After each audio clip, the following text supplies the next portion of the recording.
I think it's important for us to gather how such people like Mr. Nariman were able to commit themselves to single-minded pursuit of how to enrich the quality of being a lawyer.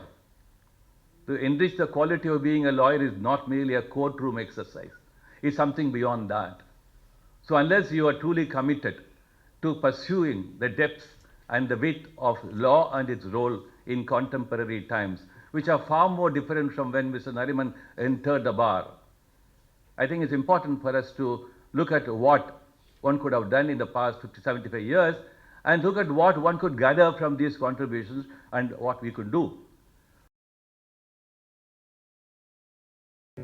Feel, that how not only the seniors nurture a junior, how they utilize the strengths, the character, the lived experience of a junior or the one assisting them. And that is a unique greatness of Fali. When I came out, Mr. Nariman also came out and he patted. He said, "Very well argued. Don't worry about the result. Your job is to argue. Press your point. Don't worry about the outcome. You have done your job well and keep doing it." Whenever I face a difficult, his words still resonate in my ears.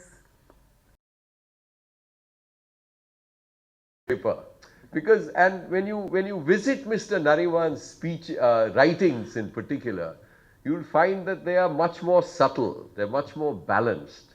They are not necessarily as, they're forthright, but in a manner and in a tone which is far more persuasive than making a very, very strong point. And that, I feel, was part of the secret of his advocacy. Anyone in court who has such a commanding presence in terms of just, theatre. I mean, we've all been to theatres, and there's that one star actor whom you just can't get your eye off when he's on the stage or when she's on the stage. And I guess to some extent it happens even in the movies, where your attention just gets drawn. It's some sort of a magical quality. So after he had heard the facts of the case, he says, "Do you think you're thorough with your facts? If you're not, we'll postpone to next day so that you come thorough. Unless you understand and thoroughly understand the facts, your thought process in your brief will never go." And that's the lesson one learned. Anticipation. Fali was like a chess player. He could anticipate the course and destiny of a matter even before the case had begun. He was not only a mind reader, but could also read the lips of judges, which put Fali far ahead of his rivals. Discipline. Fali epitomized what a disciplined life can be. In mind, body and soul, he led an extremely disciplined life.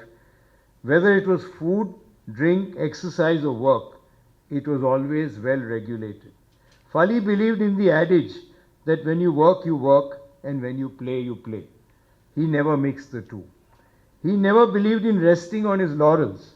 He never let his success slow him down, nor did he forsake his disciplined life. No wonder Fali remained at the top of the game till the very end.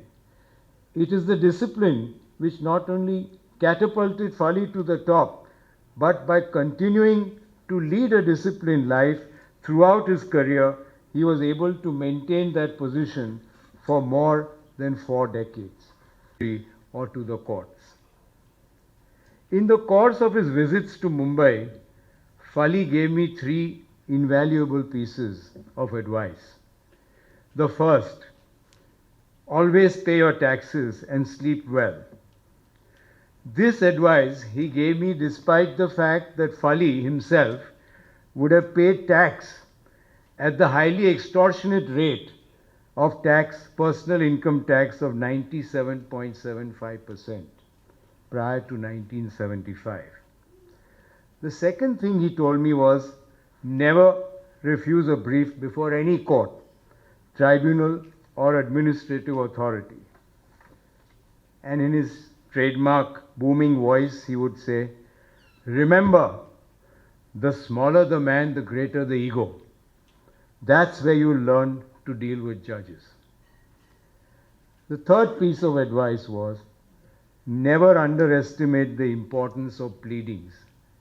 And for the younger lawyers who are present in the audience, I can remember Fali's words and Fali's voice telling me, pleadings are the foundation of a case. Pleadings are the foundation. Show me, he would shout at us. Show me where is this pleaded. And the minute you showed him, he would dissect it, bisect it, and he would tell you, see, this is what is wrong with it. He would go to court and demolish the case of the other side on the lack of pleadings alone.